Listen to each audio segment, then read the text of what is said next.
Okay. Thank you, everybody, for being here. This is going to be a great discussion. Have we got anybody from the Southwest, over in Texas and Oklahoma, Arkansas? Let me hear you. All right. What about Appalachia, West Virginia, Kentucky? We got anybody from there? Okay. What about the Deep South, Mississippi, Alabama? There you go. All right. Well, and Tennessee. That's right. Hell yeah. Georgia, South Carolina. That's right. All right.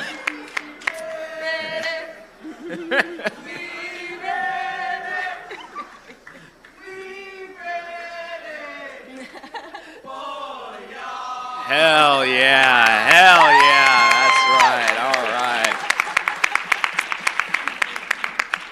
So just to table set really quickly, here's what I've got in mind for today. We've only got 75 minutes, and it's difficult to get to a Q&A. I know that everybody's got fantastic questions, so to get to as many questions as possible and reach the kind of broadest number of questions possible, I have created a Google form that folks can submit their questions to. That way, you know, where I see similar questions, I'll be able to pull them out and combine them and everything like that. I don't have a QR code, but I did make a little small URL, tinyurl.com/LNOTS, Labor Notes Organize the South, LNOTS 2024. So that's tinyurl.com/LNOTS 2024. Okay, so I'm sure that if some of y'all got that, and if you can help your neighbors out with it if they're having trouble. And submit your questions there. You'll also be able, if you want, to submit your name, where you're from, the union you're with, stuff like that. I don't know how to do that. Can somebody put it in an airdrop? Okay, I think somebody, I'm tasking y'all in the audience, put that in an airdrop, whatever that is.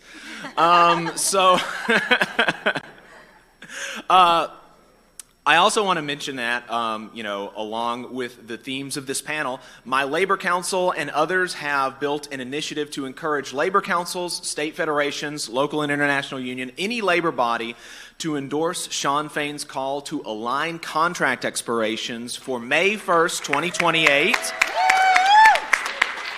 We have small information cards up here and in the back, so on your way out, pick one up if you're in a position to push that in your labor council or state federation.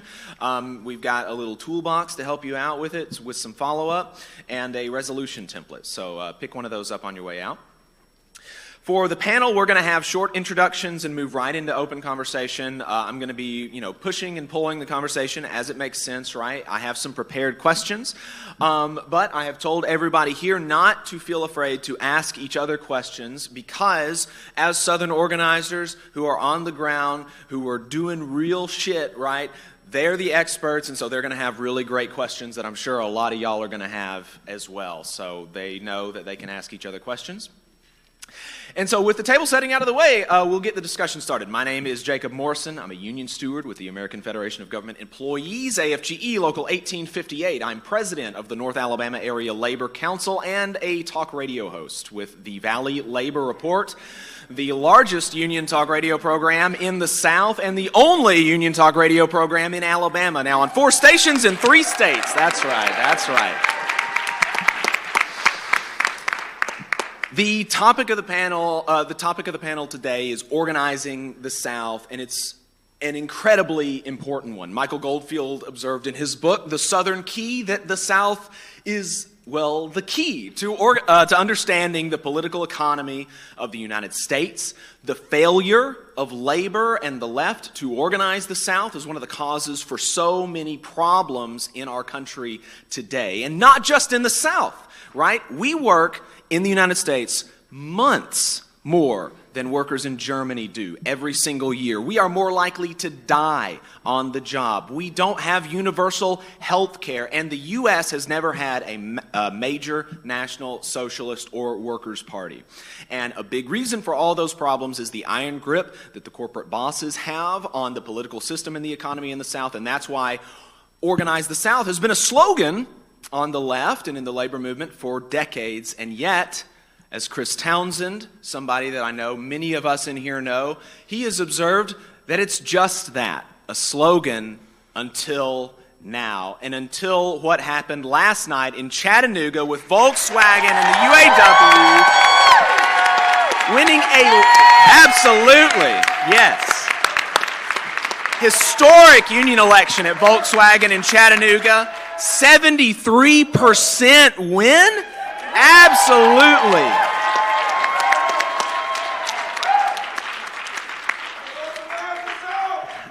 And everybody in this room is going to see to it that we spread that victory across every single state in the South, and we are going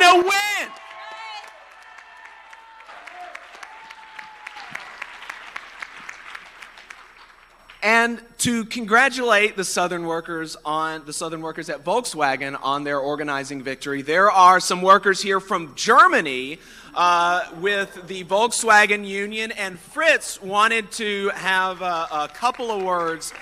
So thank you, Fritz, for being here.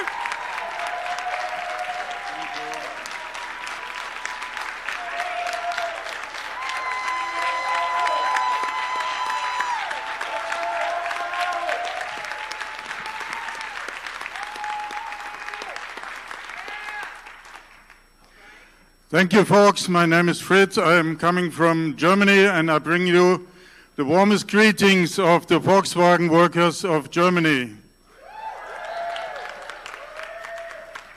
This message was sent to me 2 days ago, so people could not know about this tremendous success of UAW, but they wanted to strengthen you and to wish you the best success for the brothers and sisters in Volkswagen in Chattanooga.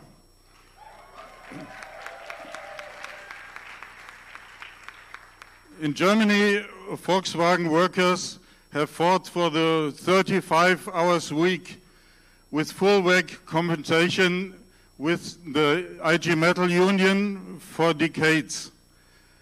At Volkswagen today, we have an agreement, collective agreement with 33 to 35 hours a week. We are organized in the International Automotive Workers Coordinations, and we are spreading the demand for a 30 hours week with full wage compensation.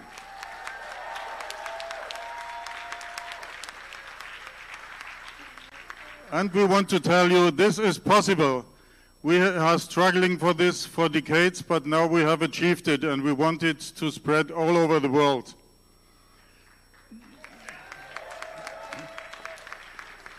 You know, the giant corporations of the car industry are promoting an America First policy, or in Germany they say Germany first or Europe first, but we as workers, we say working class first.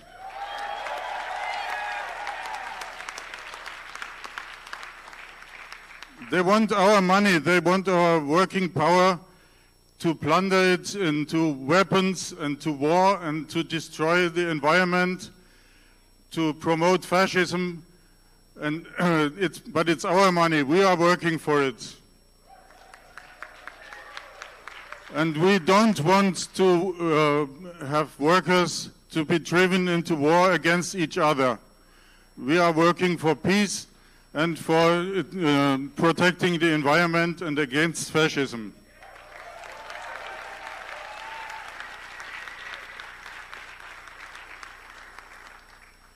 So we say the industrial workers of the world have a great responsibility to fight for a better future. We are preparing the 3rd International Automotive Workers Conference next November in India. The Indian automotive workers unions are inviting the workers of the world, and if you need better information, just speak to me. Thank you so much. Thank you, Fritz. Let's give him a round of applause. Fritz!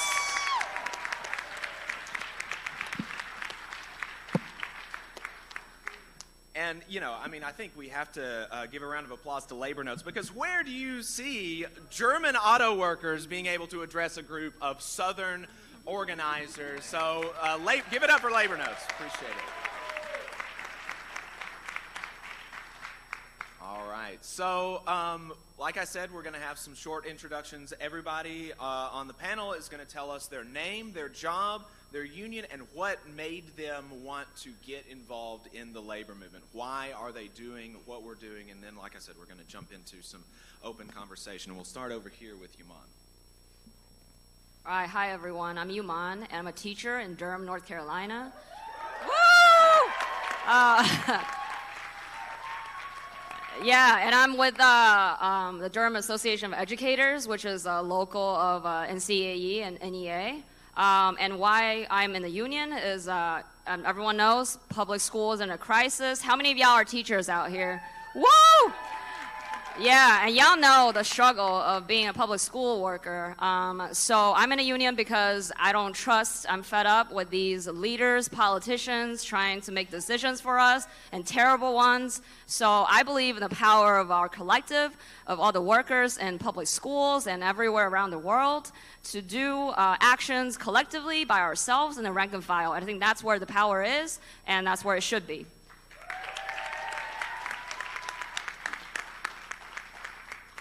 Hi, my name is Deandra Bridges Edwards. I'm married now. Thank you. I work in Maximus Call Center in Hattiesburg, Mississippi. I'm a part of CWA. So we're organizing because we basically just want fair pay. We deserve respect, the dignity. On our jobs, it's very important to us. I mean, it's very clear. It's our job. We also fight for fair and just treatment as part of an important legacy in Mississippi because of the struggle for labor and civil. So we're standing in solidarity with my coworkers to join the union, to fight for the union, and to organize in Hattiesburg, Mississippi at Maximus.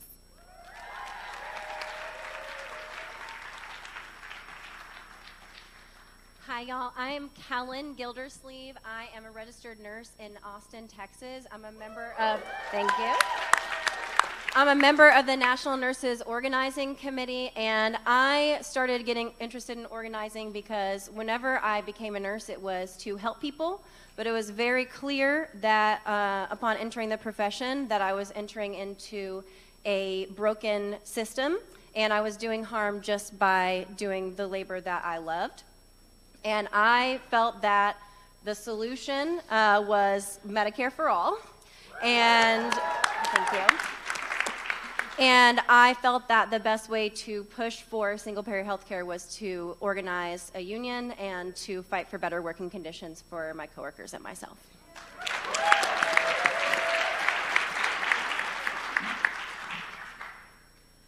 Hi, everybody. My name is Naomi Harris. I'm a substitute teacher and a dishwasher in Columbia, South Carolina, and I'm one of the founding members of the Union of Southern Service Workers. Hell yeah. I got involved with the movement because I got tired of how my job was treating me at My Pizza when I first joined. And honestly, the working class needs to be heard. We deserve to be heard. We deserve everything that's coming to us. We're tired of these corporations treating us like we're nothing and just getting away with it. And it's time for the South to say something because the South has something to say.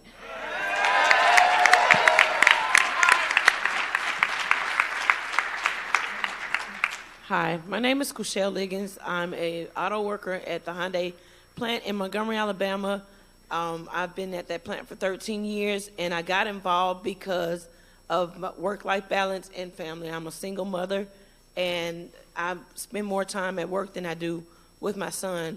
And so the reason why I feel so passionate about it is because we don't have any rights. I don't have any say. My sons are heavily involved in sports, and I have to make a decision whether to go to work on a Saturday or to call out or to take a hit or get penalized just for doing the main reason why I work, and that's to provide for my family.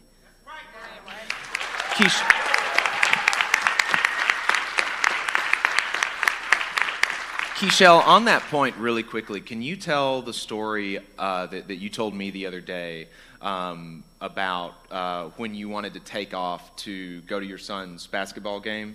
You know the one? Can you tell that story? So this is the turning point for me. I had a scheduled half of vacation days, so that's 4 hours of vacation. I was on the second shift. That's from 2:30 to 10:30. My son was in the playoffs, and so I prepared by actually putting that time in, getting it approved. When it was time to go, there was no one there to relieve me. I had to leave because, Little League, that hour is really like 30 seconds. So for me to get to my car and travel to the destination of the game, I really had to leave on time. So I did. Unbeknownst to me, when I left, a coworker called me on the following Sunday to tell me that they're gonna accuse me of job insubordination, that I left the job without notification. And so on Monday morning, that's exactly what happened. I was called into the office with my manager and the TR, that's the team relations, mediation between management and worker. And I was told that I needed to understand that the job is more important than my family. That ain't right. Yes. And so, and they know that when it comes to my kids, I don't care about a job or the money. So he really wanted to strike it up with me because he knew that was something that would push my button. But I'm getting back at him a different way. And so That's right. I'm actually one of the lead voluntary organizing committee members, and we're organizing at Hyundai, and we will be successful. That's right, yes. And so just one more question for Keishel, because how can I not, here at the top of the panel, ask you, what are folks at Hyundai in Montgomery saying after last night?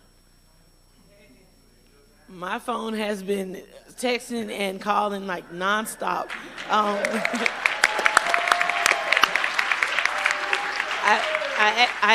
I came here to network and get more information on how to strengthen the organization drive that we do have going on at Hyundai.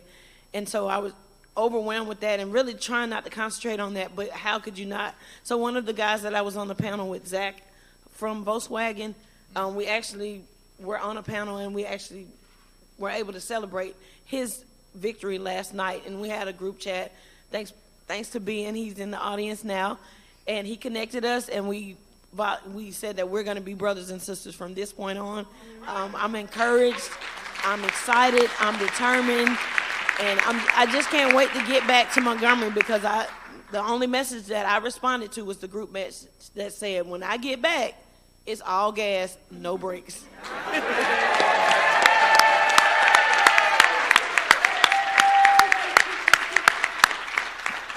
So, Kellen, you have just won a contract at your hospital, right? And so that's a huge deal. And so how do you build on that victory with your contract? Can you talk to us about some of the things that you won in your contract, and how do you build on that victory and build on what happened in Volkswagen to energize folks in your workplace and in your city and your state and across the South? How do you build on the victories that you've had and that other workers have had? So I am really proud of our contract. It's a really good first contract for nurses in Texas. Across our hospital, we got about an 11% raise on average, which was really great for retention, because we've got some issues with turnover. And another thing that we won, which is the first contract in the South to have this for nurses, is nurse-to-patient ratios.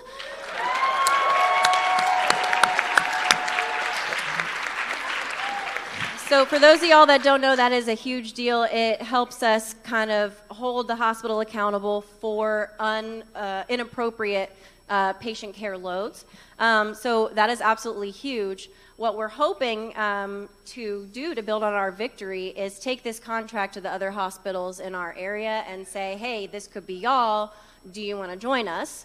And I think that also within our own hospital, for people who had been on the fence or even anti-union this whole time, the contract is a piece of evidence that all of this work that we have done together is bearing fruit, which I think a lot of my coworkers had doubts about. And a lot of the nurses in other hospitals that we were trying to organize, they were like, we're going to wait and see what happens with y'all's contract, because it looks like a lot of work, and we don't want to do that if we're not going to get, paid dividends. So I think that that's one way that we'll be able to build.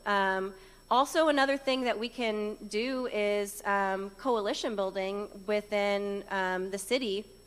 Yes, with other unions, but also trying to reach out to workers who are not organized yet and show them, hey, this is what we can do together. You know, as a worker in industries, Naomi, that are seen as less organizable, what do you think that things like this do for folks in your industry? You know, are folks who, you know, work at Waffle House or Papa John's and things like that, do they feel like this is also for them? Well, nothing's unorganizable. That's right. You know. So the amazing thing that I love about the Union of Southern Service Workers is versus like how everybody like goes out like for contracts and everything, we more so cross-sector organize, which is, it means like when we hear solidarity in action, when we it means we cross-sector organize, meaning we organize the entire sector. So for us, it's the service sector. So fast food, restaurants, warehouses, some CNAs. Like if you're providing a service, the Union of Southern Service Workers are here for you. It's no such thing as just staying at one particular job, because it's better if we have power in numbers by going to all different service sectors in the industry and standing side by side and showing these employers that no matter if I work at McDonald's, at this warehouse, or being a CNA, we're all having the same exact issues, and we can show them that we have those powers in numbers. People thought Waffle House was unorganizable until July when I organized my Waffle House.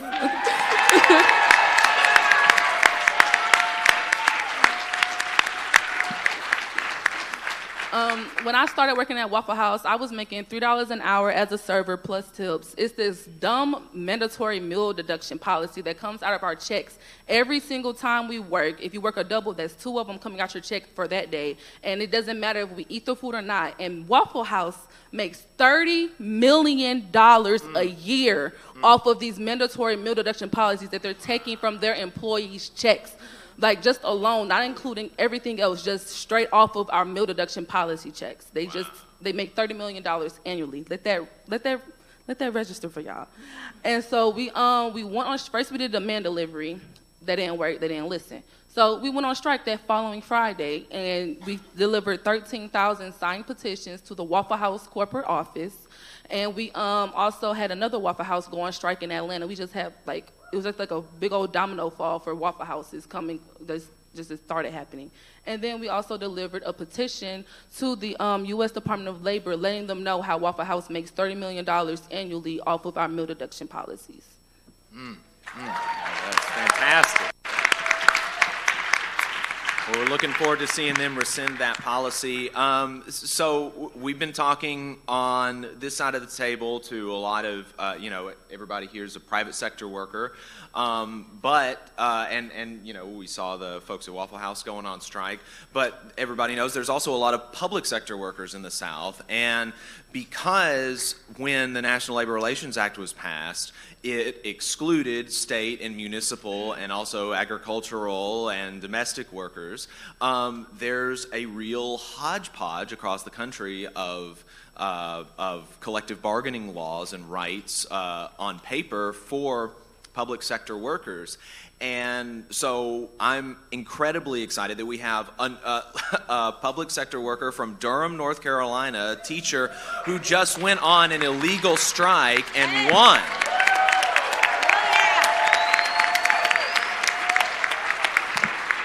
So, Yuman, can you talk to us about the state? How do you talk to teachers? And because getting teachers to strike just anyway is like a big deal, right? But then you've got the added difficulty of technically it's illegal in North Carolina.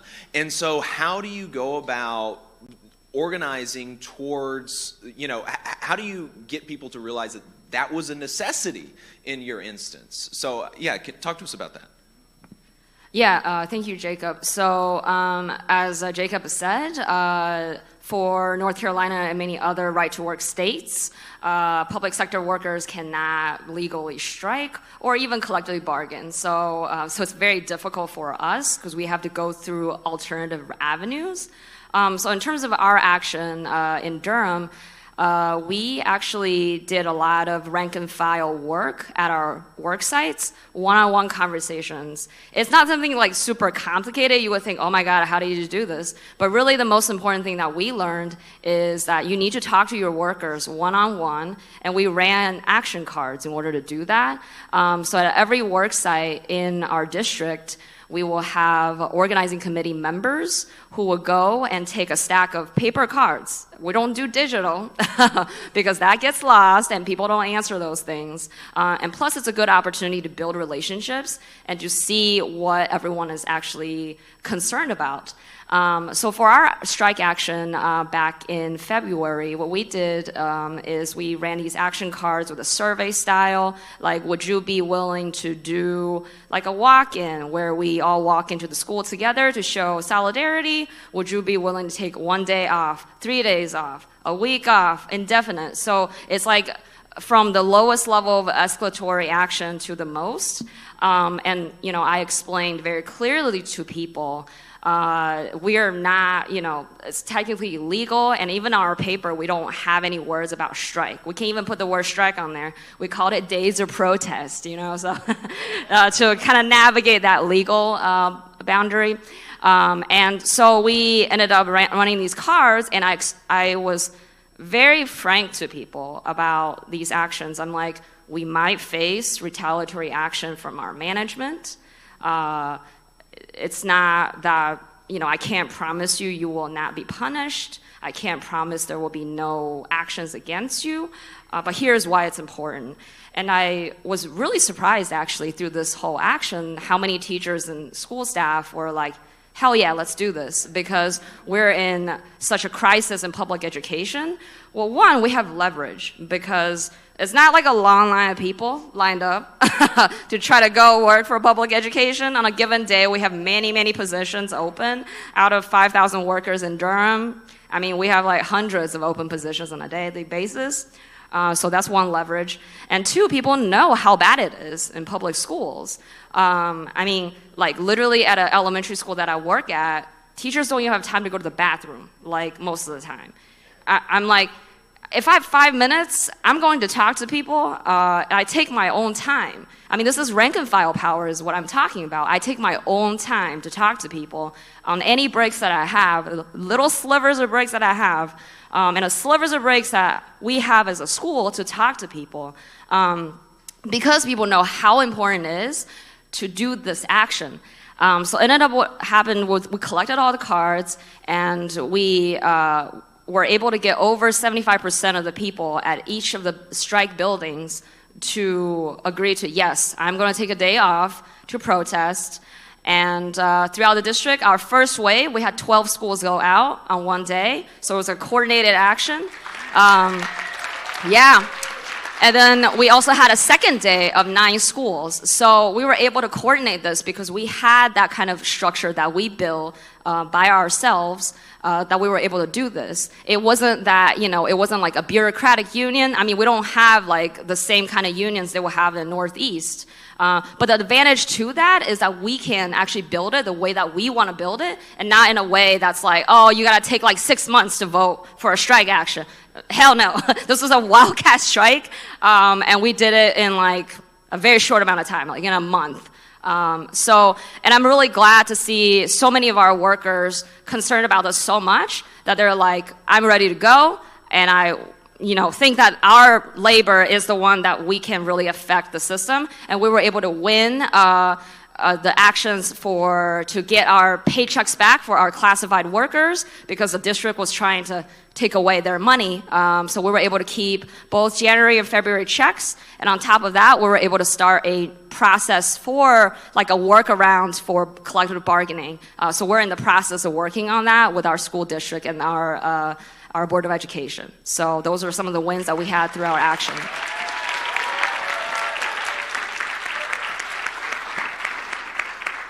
You know, Yuman, I loved that point because people talk about the cons and the obstacles of organizing in the South and the obstacles of, not having kind of the significant power that unions do in other parts of the country and real powerful institutions. And we can talk about the obstacles, and we need to talk about the obstacles. But like you said, there's some amount of benefit, right, to being like we're building this right now ourselves, so we don't have to work through all of those kind of cobwebs and stuff. And so, on that theme, DeAndre, what do you see as some other opportunities that are presented to workers organizing in the South, as far as differences in organizing the South? What are some of the benefits, the things that we have that may be more difficult to find in other parts of the country? Well, the benefits that we have is like the communities in the South. I mean, we are all aware of Mississippi, basically, where we're at. Mississippi is basically one of the state that ranked #1 for poverty, basically.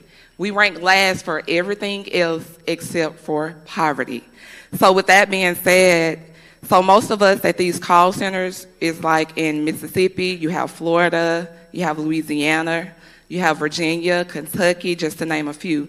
These are places where Maximus, as the federal contractor who employs us, they know that they can get away with paying us the lowest possible wage anyway.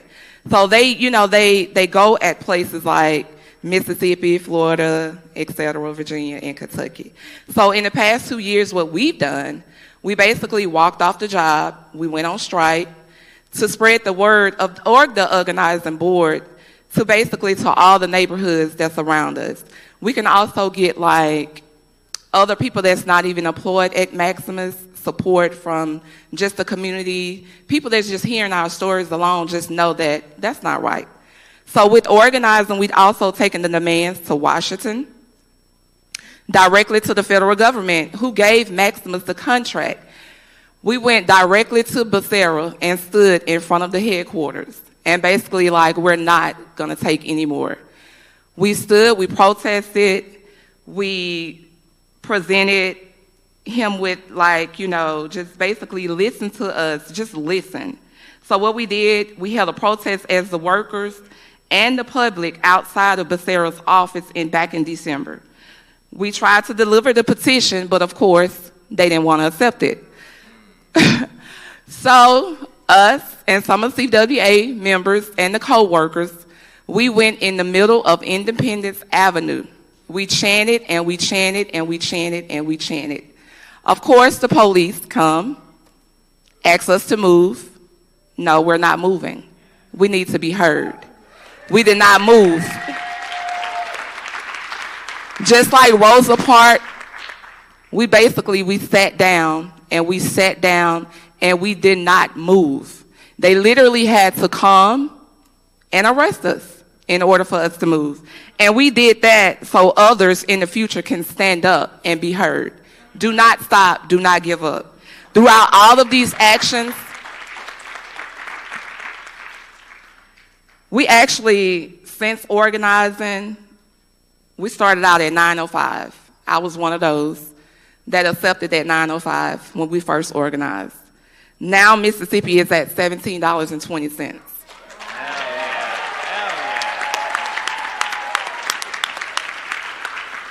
We had a $4,500 health care deductible. This is just for a single person, not for a family. So they did deduct it down to $1,800, which is still not enough. But we know we deserve better. We need a living wage that's comfortable, at least $25 an hour, at least. We also need a union. This year, not next year, not the year after that. We need it now. We have co-workers that basically have to live in their cars, and it's so sad. They even at the job, they want to collect like clothing for people that they can't even afford clothing. Why? That's a slap in our face. How can you ex employees to bring other clothes for other people? That's not right. So it should be paid a living wage of $25 an hour. They can afford their own clothes. Our CEO, he makes $20 billion.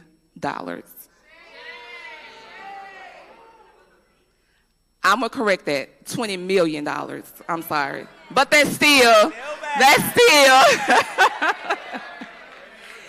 As a mother of 5 kids, I have 3 of my own. I have 2 stepchildren. Yes, I mentioned I just got married, but that's not enough to help my household. Things happen. My husband was my fiance at the time. He had an accident on his 18-wheeler. So yes, we have 5 kids. Accident on the 18-wheeler. The job that he works at, they only had insurance on the truck. How can you not have insurance on your worker? So when shit hit the fans, the worker is like, well, he's not insured. The truck is only insured. So I'm the only one that's making money in the household off of Maximus less than $25 an hour. How can I survive with 5 kids? 2 of them are graduating this year. Prom. So we can't survive off that. And they want to look at it like, well, you're not a single family home or anything like that.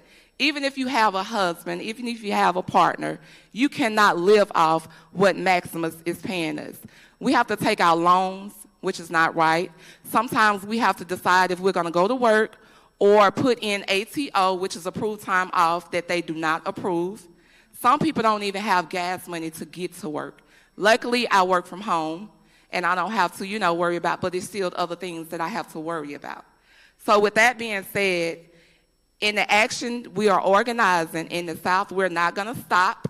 We're going to continue because just like Ludacris, he came up with the song, when I move, you move.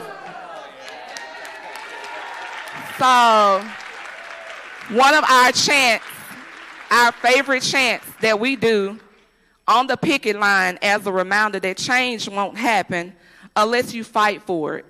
So when we keep on moving, we're going to keep on chanting because when we move, they move. When we move, they move. When we move, they move.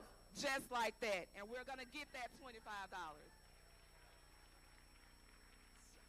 So as you can tell, Deandra's kind of into the union thing. She really likes it. And, before the panel was starting, I was, we were kind of chatting and stuff. And one of the problems that we have, and this is, anywhere in the country, anywhere in the world, we are going to have to deal with people, with our fellow workers who are not initially on board with the union and who sometimes even can be like, leading anti-campaigns. And so, how do we deal with folks like that? And does anybody have any stories of like a transformation story of turning anybody around and how did that happen? And now Deandra, she wasn't leading an anti-campaign, I don't think, but she was not, and she's not always been, incredibly, really interested in this kind of stuff. So can you, briefly tell us, like, what was it that got you to the point where you are so invested in organizing your workplace and in linking that project to organizing the South? What was it that got you to feel like this is something that you want to, dedicate a significant amount of time to? Okay. Well, it started out, like I mentioned to him earlier, I was one of those, like, when we first started out years ago, I was young, of course. I probably had maybe 1 baby. And when it was mentioned to us about organizing at that job, which was General Dynamics at the time, I signed up for it. I figured, yeah, that's cool. But I understand, with some of my coworkers where they're at now, I was one of those persons like, I'm just going to sign up. I don't have time for that. It's not going to change anything. We don't have collective bargaining there, so it's just wasting my time. I just want to go to work. I don't want you guys to stop me to ask me questions about anything. I'm going in and I'm coming out straight to my car. So after leaving that job and going back maybe 2 years later, I saw that it was a dramatic, like a big change. Like everything had changed, the policies, and I'm like, we cannot accept this any longer. So I saw that those people were still out there in the little red shirt, CWA. I'm like, oh wow, y'all still around? So when they approached me to talk with me, it was like something that just come over me, like, I'm going to do it this time, and I'm going to be serious about it because I have kids now that's watching me. And it's like, I want you to stand up. Don't just accept what someone is giving you. We have coworkers that they accept the pay because they feel like, well, I'm not making this anywhere else, and it's just me. So they're very comfortable with it. I started and got serious with it when I went back to work. I'm looking like the pay is not good, the policies has changed, and it's just not fair. And we should be treated fairly. So with that being said, I got serious with it, and here I am today. So I want the rest of my coworkers to feel like, you know, I understand where you're at. It's okay. Just take your time, and when you are ready, you'll be ready.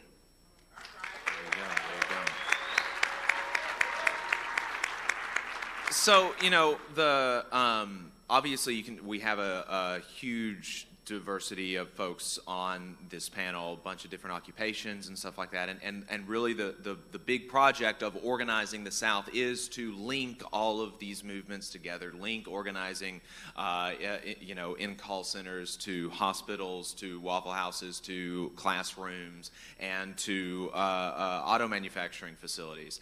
And so, you know, Kishelle, can you talk to us about how do you feel like, how can we do that? How can we link each other's struggles together to turn it not just into a campaign to organize our workplace, but into a campaign and a project and a movement to organize the South? So I'm from Montgomery, Alabama, so that's the birthplace of the civil rights. And so back in the day in the 1960s, when they did the March on Washington, the way that they brought labor into the civil rights was they actually busted in 40,000 union workers. They went just as bodies. They were just down for a cause. So I think that in the 20th century now, the way we link each person is because the slogan, I think it goes, an injury to one is an injury to all. So if we network across, if we all link our powers together, no matter what the cause is, the people power will help strengthen each and every entity. I think that's important. So it's based, I guess, some people don't understand what unions are really for, and it's mainly about community and service and giving back. So we need we need food, we need hospitals, we need schools, we need the automotive industry. So if everybody puts in their little bit to put together a whole pie, I think that's the way that we help each other or network. It's not just about what your issue is, because across the board, basic pay, better working conditions, safer working conditions are all important. But I think the main thing is about the people power and just having strength and being able to encourage one another to fight your fight. Even when you don't think you have the strength, it's just overwhelming just to see the people here that support us in our different entities. So just showing up could be motivation to motivate one of us to do something that we didn't think we could do until we saw you guys. So just having that support, and not just on the backs of us, but on the side of us.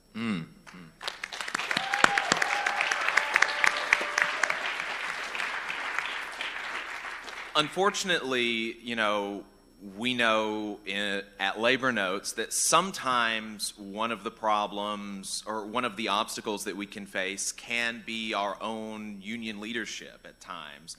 And so we got a question from Maxie, APWU Local 189 in Little Rock, Arkansas, asking about how do you talk to, and you know, this is, I'll put this question to you, Yuman, because you know, your union was able to organize this strike, and so how did you in you know, an education association, an NEA affiliate, you know, I mean, I love, you know, the you know, folks in the NEA, but it's not known to be the most kind of militant, right, organization nationwide, you know. So how were you able to, you know, build a union with leadership that is either willing to lead or at least go along with an aggressive organizing and power approach? So that's a great question. Yeah, at the national level and even at the state level, I would say we're pretty like we're not very militant. So the opportunity I would say is really at the local level because we're able to make it the way that we want to make it, as I said before. And the way that we've done it is that we've set up this organizing structure that's focused on the rank and files. So we have organizing committees at each of the schools, at each of the work sites. And then we have another organizing committee for the district. So the school's organizing committee leaders will go to the district meetings. And then on top of that, we have another coordinating committee. That's like a smaller group of representatives from ideally all the schools. So we've set up those structures to really organize this mass amount of people. I mean, we have over 5,000 employees in our district.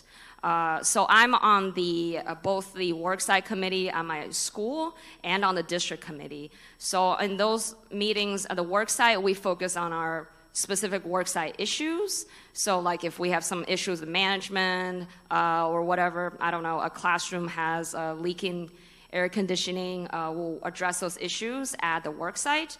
And then at the district level, we make decisions about district campaigns and issues that are going on at the district. And then at the top level with the coordinating committee, the representatives would decide what campaigns we're running and what kind of actions we will be suggesting. So all of these structures are still, I would say, the rank and file will still vote on them. So even our union president doesn't have all the say. We can always override her in any decision because every single action that we take and every single issue that we bring up are voted by our members. So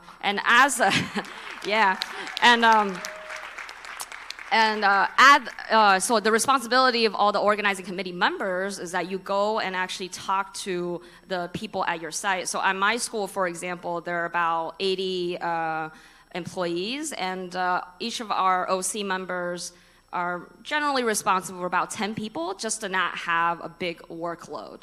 That's kind of like, I really emphasize that structure because building it will really enable you to mobilize people really quickly, especially in our strike action. I'm going to hand the microphone back to you because there's another really good question from the audience that kind of piggybacks off of this. But and this is from Glitter in Orlando with Central Florida Jobs with Justice, and talking about the community campaign in your campaign that you had in Durham. Teachers are really, I think, in a unique place to be able to bargain for the common good. And so what did that outreach look like, collaborating with parents and families to try to garner support for the strike? What did that look like? Yeah, so community support is always important, especially as we serve parents and students. I think that's definitely something that we always try to garner. For the strike action, I would say we actually didn't have a lot of issues dealing with parents were very supportive across the board because they have relationship with the teacher on a daily basis, and they know that the service that schools provide for their children is not just education. A lot of our kids come to school because they need to eat the lunch and the breakfast there. Like, for example, my school is 100% free reduced lunch. So some of our kids, if they don't go to school, they actually won't even have meals for the day. So they rely on the schools for those services. And in order to build that community support, on those days where we were off, for those schools that were on strike, we actually had bag lunches for the community. So in case anybody needed food, we provided them. And then for parents who needed any kind of service, we always elicited input. So we were able to mobilize that. And I do have to be frank, like I think community-wise, we are like less organized in other aspects. So that's something that our district is like leaders are trying to work on in terms of the union, because like at our school, we don't have like an active PTA, and a lot of schools struggles with that. So we do have some barriers to communicate with parents and be able to do more community-based actions. So that's something that I think that will be a goal for our union in the future, to build that structure to be more organized and more streamlined. Um, Naomi, one of the reasons that people say that service workers are unorganizable is because they face so many problems on top of having to fight their exploitation, right? And this goes into a question that we got from Adam in Durham with Carolina Amazonians United for Solidarity and Empowerment. The question was, Amazon workers, like so many other Southern workers, including in the service sector, are finding the consequences of their exploitation on top of their exploitation. And so how do you translate those grievances into the workplace, not into, resignation and, this is just the way it's got to be and I just need to try to kind of figure out how I deal with this on an individual level, but how do you turn those grievances in the workplace into organizing? How do you, what are some of the first steps that you found with getting folks to join the campaign? Okay, so one thing we love to say is don't quit, organize. You can't make your job better if you just quit when it starts to get tough. You have to stick it out. You have to keep fighting through it. When I was working at My Pizza, when I had first joined the movement in 2022, it was kind of easy for me to organize it because we had like a separate group chat where like some of us would just be in there like talking mess about the job, like, y'all know so-and-so is on their stuff again today, they picking, they nitpicking, they doing all these different things. We will always just constantly like talk about our issues and try to figure out different ways on how we can fix our issues before we came in contact with the union. And somehow my coworker was able to find back then we was Raise Up Fight for 15, and they was able to find them on Instagram, and we got in contact with an organizer, and we told them what was going on, and we got to hear from other people, like the Dollar General, at the same time, the Dollar General workers was going on strike at the same time. And so we got to talk to them and get knowledge from them on how to get our other coworkers roped into it as well. And I just asked them, like, you tired of it? Like, do you think you deserve better? Like, you have to question them for real and just kind of put your foot on their neck. Like, if you wanted to get better, this is what we have to do. Like, it's not no option. It's not a choice. This is what we have to do. They're forcing us to go this way, so this is the route we have to take. And I use that same knowledge at Waffle House because it was some workers that I worked with at Waffle House that's been there for like 30 plus years. And they was like, we thought unions were dead in the South. Like, we didn't know. And I was like, on the contrary, again. But also, one thing that I found that's easy to do to organize, if you already know that you already have that power within you and everything, just wait for it to find you. I promise you, trouble will always find you. Cause we was all outside at my best friend's car, and we was all just, again, everybody was talking about their grievances, and I was just standing there, and I was like, what y'all want to do about it? I want to go on strike? Like, let's go on strike. Let's go on strike, like, this Friday. It was like, yeah, let's do it. I was like, no, seriously, like, let's go on strike this Friday. They was like, okay. I was like, yeah. I was like, Dayana, we're going on strike Friday. I'm going to give you more details tomorrow. And I hung up the phone. I was like, we're going on strike tomorrow, you guys. And so...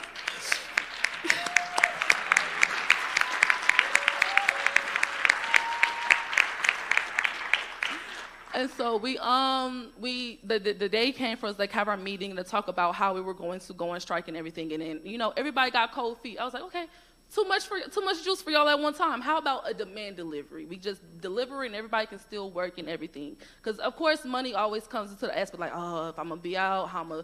Okay, well, let's do a demand delivery. So we did our demand delivery, and it was amazing. We had a lot of community support out there. We had Ann McDaniel out there with us. It was amazing. And so then they didn't do anything. And so everybody was still fed up and still going on and on about these issues. I was like, strike? It was like, strike. I was like, okay, we're going on a strike. Like this, we're doing it. So we went on strike, and we got tons of community support, and everything. It's just been uphill ever since. And you can't quit. Like, you cannot quit. Now, it's different if it's like, if it's taking a toll on your mental health, then by all means, yeah, quit. But if you know you got tough skin, you can keep sticking it out. You've been sticking it out that long, there's no reason for you to quit now when it gets tough. It's always a light at the end of the tunnel. You just got to go through a rough patch first. That's right.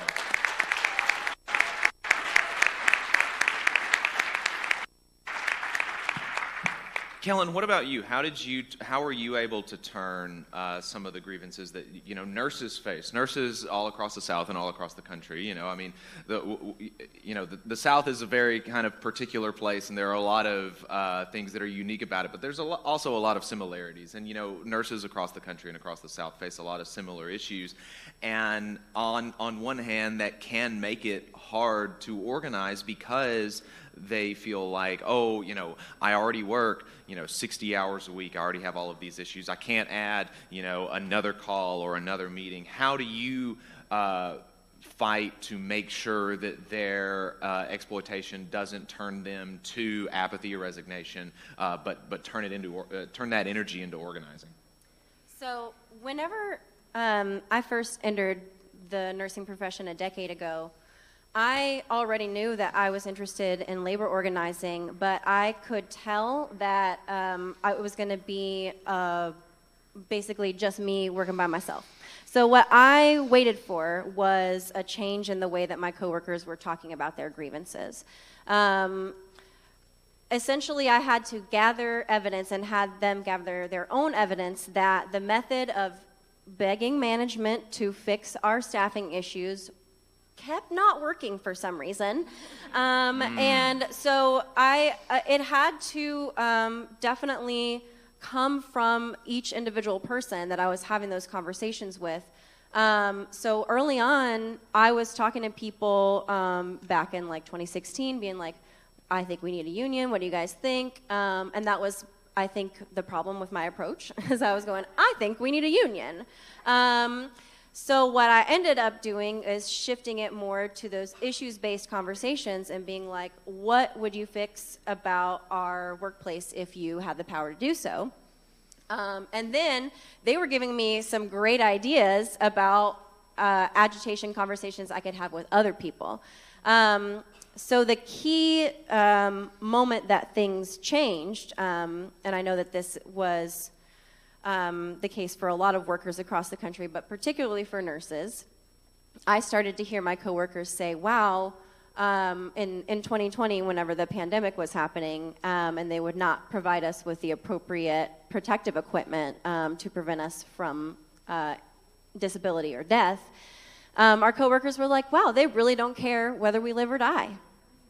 And I was like, it definitely is like that black and white. They really do not care, and they're not putting their actions, with their values that they say that they have.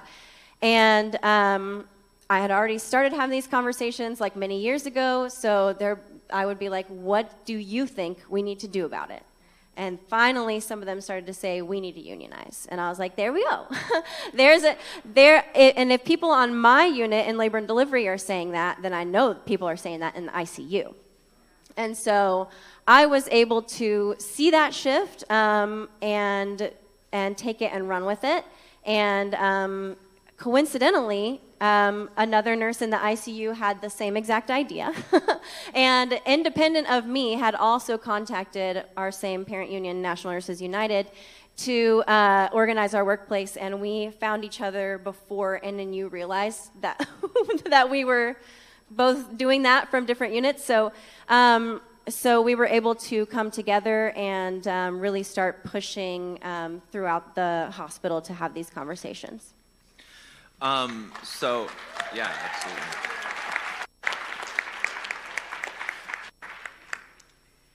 One of the things that we do in union campaigns that is a necessity, but we have to, there's a tension there, and we have to wrestle with it and figure out how, where and when to speak out. And we know that in the South there is a political attack on many of our sisters and brothers, our folks in the LGBT community, women, immigrants, and in particular, one of the things that women in the South are facing is the attacks on their rights to have an abortion.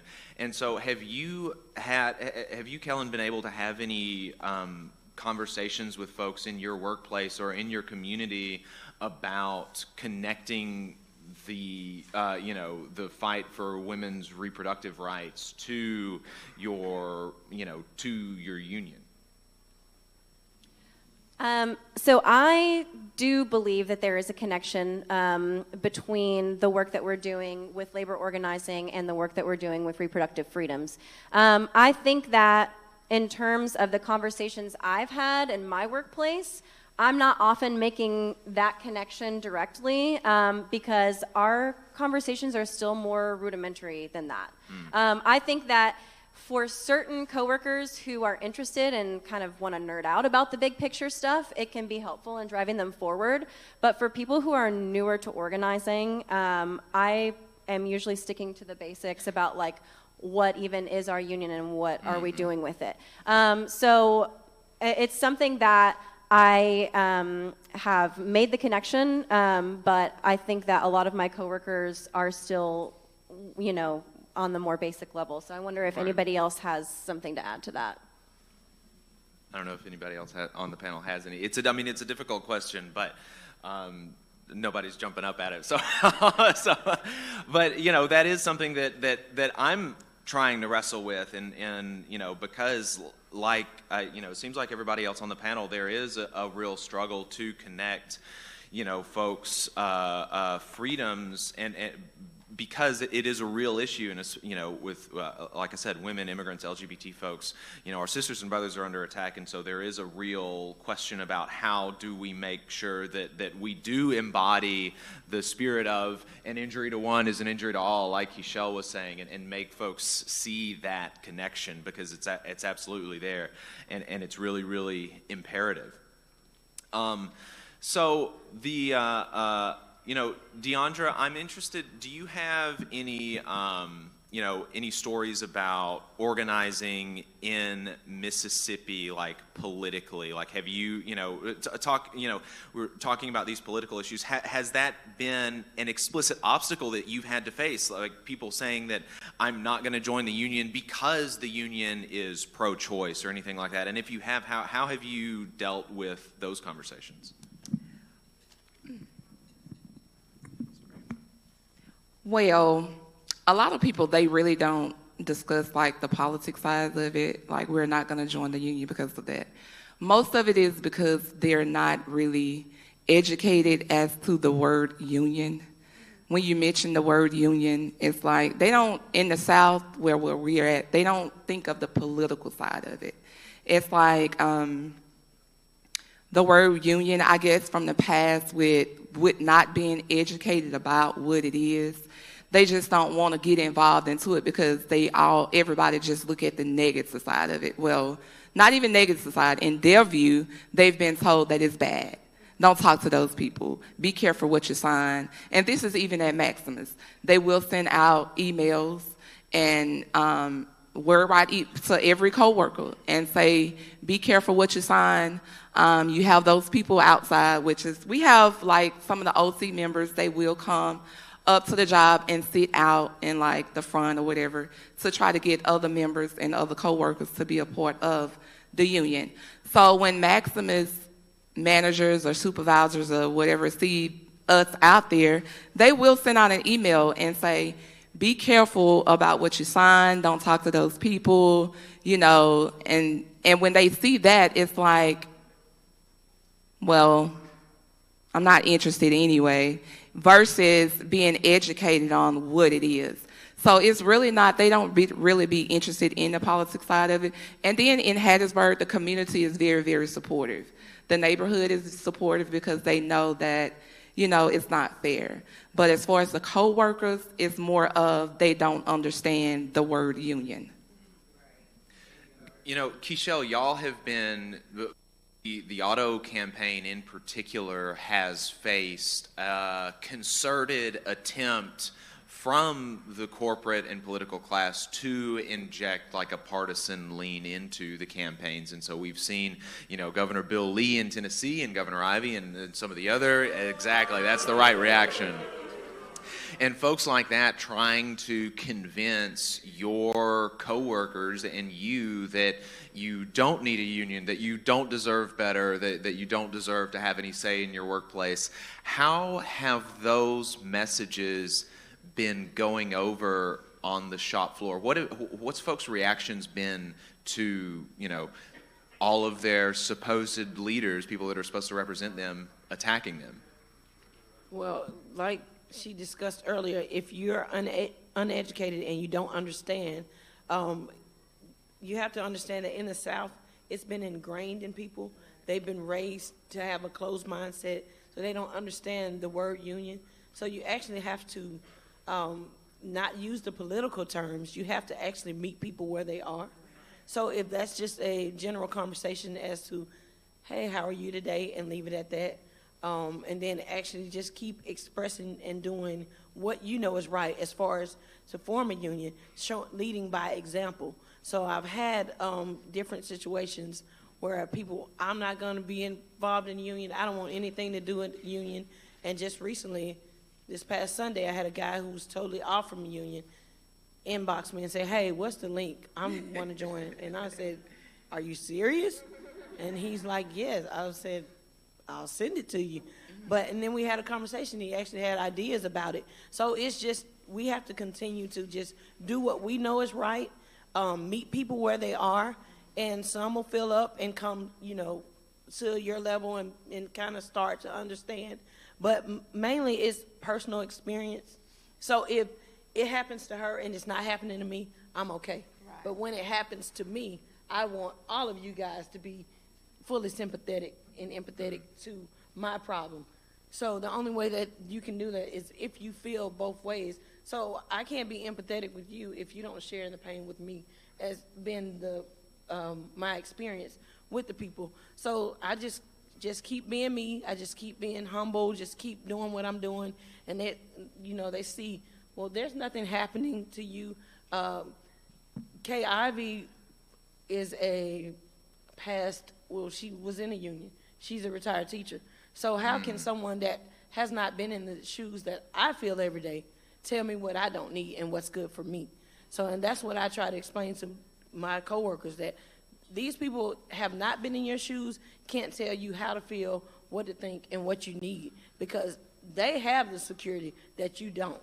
And so my passion comes from and stems from my family, and that's the reason why we all go to work, whether it's to take care of a dog, a cat, or your significant other. So if you keep that presence forward, and you go to work to provide a sufficient and structural stability for your family, then I think it comes closer, and it's a personal interjection on why we need to form a union, not so much as the adjectives of what a union is, but collectively it is community. It is taking care of the people that take care of you.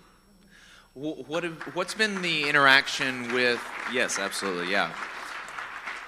What's been the interaction with the faith community in Montgomery? I did see there was an anti-union op-ed from apparently a large preacher in Montgomery. Are you familiar with him? Is it Pastor Searcy? Yes, yeah. Okay. Yeah. So how are people reacting to that? And then is there a pro-labor kind of faith contingent in the area?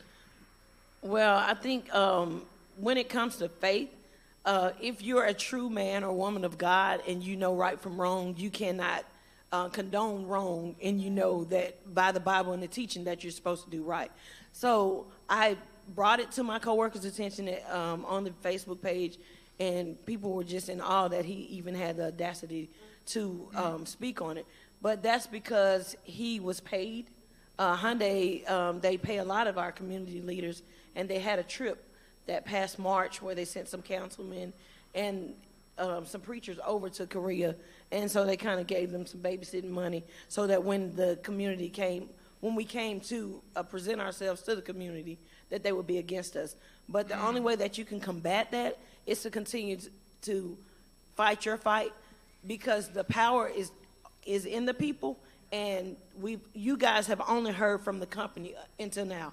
So I'm a worker, one of many, who's speaking out on behalf of the people, because I go through what every other worker goes through. So whatever you read, if you have not heard it from the worker, you can't believe that side. So, and that's the difference in this campaign. It has to be people driven, because the people are the ones that actually suffer. So we're working on a faith-based a specific person in the community to be our religious leader. We don't have one as of yet, but we do have support from some of the religious leaders, not anybody specific yet, but like I said, people power and listening to the truth, and the people that actually go through it, I think that's the best way to deal with or combat against people that speak on something that they don't even know. Yeah.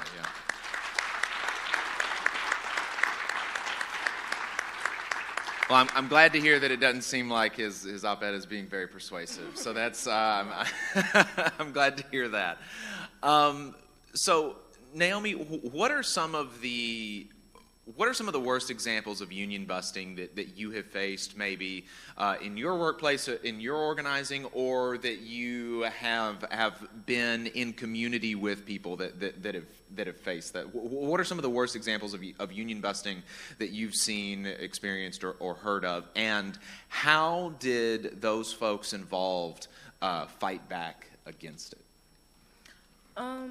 Okay, so I'm sorry, I'm trying to think.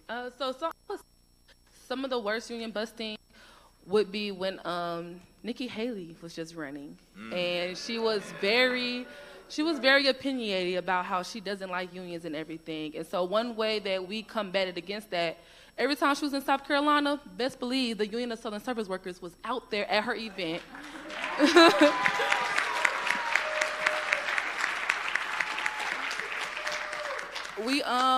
We had like a little small group of people that would be in charge of interrupting her at her events. Like, she'll be mid-talking and we'll just start screaming and asking her basic questions like, what do you plan, if you don't want unions here, what do you plan to do to help us? And we would get like some people that was out there supporting her would actually be like, well, Nikki, they're asking good questions. Well, how are you going to help them? Because she would we would get expeditiously kicked out. Like, we got followed all the way to our car the first time we did it. And we still had more people going. We had people chanting in the middle of her talking. And the people that was there supporting her started looking at her like, okay, wait, the working class makes sense. What are you going to do to help them? Like, I did like a reaction video to, what was his name? McMaster was, y'all know he's very opinionated too, and I got to do a reaction video to him. We do reactions, like y'all call us out, okay, we're gonna give you what you're asking for. We're gonna follow you back up with facts because you're coming with wrongs and lies, but we're gonna give you the hard stone facts, and the people that support you are gonna start looking at you crazy like, wait, they're asking real questions that actually should be answered. Like, that kind of applies to me too. How are you gonna help us? At Waffle House, my manager, when we did our demand delivery, my manager called my best friend and another coworker who went on strike, who delivered it as well, to the back. And the district manager was back there as well, and they were trying to press them and kept asking them, who's the ringleader? If y'all wanted to make a change, y'all should have went to Waffle House corporate. Naomi just left Tennessee corporate. She knows all about that. Y'all could have went to corporate. Why y'all bring it to my store? Like, she took it very personally and just kept attacking them and trying to get them to pinpoint who was the ringleader. And they had like meetings with everybody except for me. Same thing at my pizza. When they found out that we was on the verge of trying to go on strike and everything because our petition got leaked, they had meetings with everybody. I had to have one of my coworkers reach out to them for me to request a meeting because they wouldn't set up a meeting for me. And we just react to them because since you want to know so bad about why we want a union here, we're going to tell you why we need a union. It's not a want, it's a necessity because nobody else is protecting us except for a union. And then we also, like South Carolina OSHA, they discriminate against black workers because they do not go on their regular program inspections like they are supposed to at these disproportionately black and brown workforces. So the Union of Southern Service Workers filed an official complaint against them with the U.S. Department of Labor.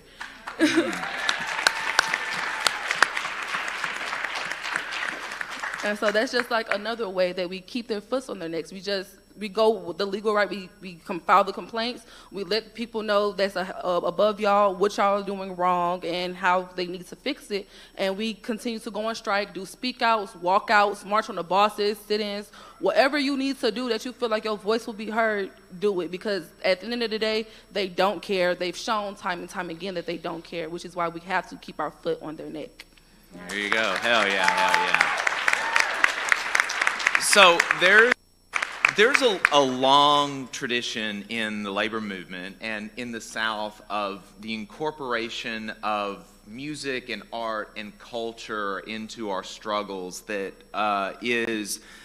unfortunately in a lot of spaces it doesn't seem like we make an effort to maintain and keep. But I think more than any other union, the Union of Southern Service Workers does a fantastic job of incorporating the art and creativity and culture and the ability of the working class to express itself. Why is that so central or such a big part of your union, and how can other unions incorporate that into their campaigns? Because I think it's like really, really cool, and I think people get something out of that we miss when we don't incorporate art and expression and music and culture into our campaigns. So a big thing that helps a lot, especially when you have like cameras and news. Like if you know camera and the news is going to be there, you want to have like bright signs, bright colors. That's why we chose like red. Like we chose bright colors on purpose, so you have no choice but to see us. Like when these corporations see these bright red shirts coming, they already know what's up. They already know. And then when you're on the front line, you and people are driving by, you want them to be able to like capture what you're trying to do. Like yesterday at the rally when everybody was like free Palestine, like you can hear clearly why we're on a rally. So when you're rallying up or striking or speaking out, you want to make sure that the people that you're talking to, they understand what's going on. So like the chants have to be concise and clear, and then like the arts and the culture, that's what we're about. Like the union is us, so it's like we want everybody to feel like they belong. So if you're creative with like making clothes, like we have someone who makes clothes in our union, and they like make it all look all nice and fancy, and it's real cute. Especially when you see the cameras and you see it on the TV, you can tell that it catches your eye and everything, and you're gonna want to keep listening. Like, what's those folks doing? They look good out there. They sound good out there. Oh, that's a good chant. It's catchy chants. Next thing you know, you're gonna be walking around your house chanting our chants, and it's like, dang, I done caught the union bug. So it's like. So it's just like a really good way to keep people engaged with you and to make them want to, especially community support. Like it makes them want to keep coming out because like they know when they come out they're going to have a good time. They know they're going to have those good chants, and then everybody else around is going to want to be like, maybe I can make me a little chanty chant too. Let me try to make a chant, or let me try to make a little sign. Like we love to make signs. Like that's one of our biggest things is making signs the day of our actions, because it's like it's amazing seeing the different things that people can come up with to put on a sign. It's just like it's amazing. Absolutely. No, fantastic. Thank you. So another one of the divides that folks kind of, that bosses and folks like that try to wedge between working folks is a division between industrial workers, manufacturing people who wear hard hats, and then folks, like Kishel, and then folks like you, Yuman, folks who are, professional or have degrees or, don't like manually, manipulate things, right? And there's a real effort to try to make people feel like, Yuman and Kishel are on kind of they're not part of the same class. And so how do you, Yuman, as an educator, try to, and it can even come from within like the quote unquote professional side, right? Like there are folks that I work with that can really kind of get in their head about how, since I don't work with my hands, I'm like not working class. How do you overcome that artificial divide? Yeah, that's a great question. And I think one of the great things about DAE is that we're an industrial union, so we represent all workers in our school district all together. There's no division between the teachers and the cafe staff and the custodial staff. We're all part of the same union, and we always emphasize that. We're public school workers. We're not just like a teachers union. We all work together, and all of our staff know how much it takes to run schools, and it takes everybody. We always say, without our bus drivers, our schools can't run. Literally, we will shut down. Without our custodial staff, without our cafe staff, we cannot run. They're the most important people that provide the central services for our buildings.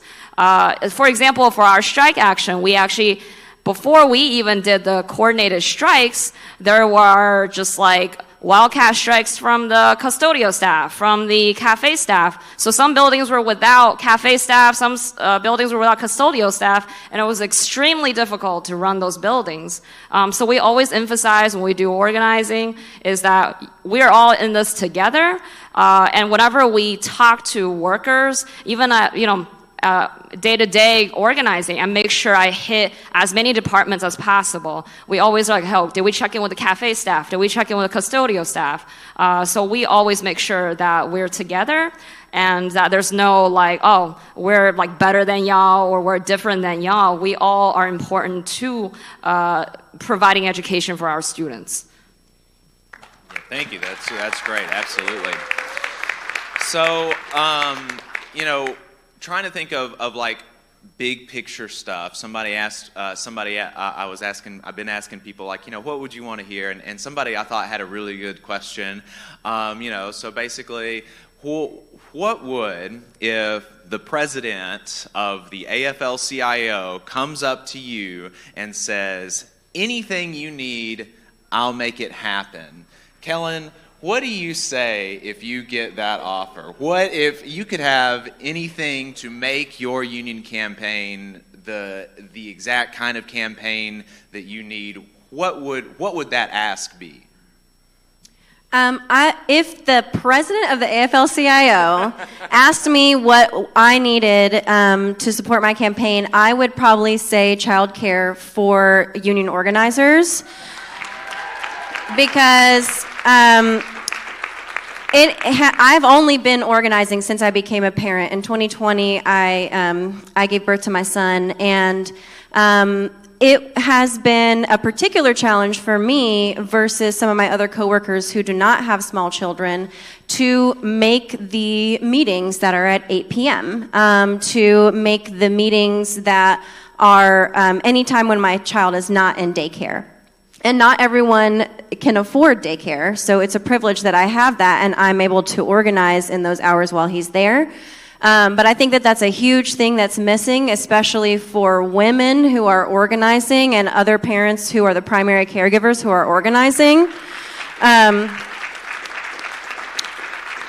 Because just like Keishel was saying, we are doing this for our family, and we're showing up at work, we're showing up at the union, and that means that that's less time that we can spend with our kids, and we want to make sure that they're being well taken care of. Thank you, Kellen. Thank you so much. Everybody give it up for our great panel. Yuman Wang, Durham Association of Educators. Deandra Bridges, Maximus Call Center Workers United, CWA. Kellen Gildersleeve, National Nurses Organizing Committee. Naomi Harris, Union of Southern Service Workers, SEIU. And Keishel Liggins, United Auto Workers from Hyundai in Alabama. Okay, so we're building our union and working with CWA. It has shown many of us that it's truly possible when we all stick together. So we are all in this room for the same reason, the number one reason, and we're going to continue to stick together. You guys are my brothers and sisters, and of course, I'm your sister. So what I want you guys to do is to join with me with this chant. When I move, they move. When I move, they move, and then we're going to say just like that. So I'm going to get my co-workers to help me since they know the chant. So when we move, they move. When we move, they move. When we move, they move. Just like that.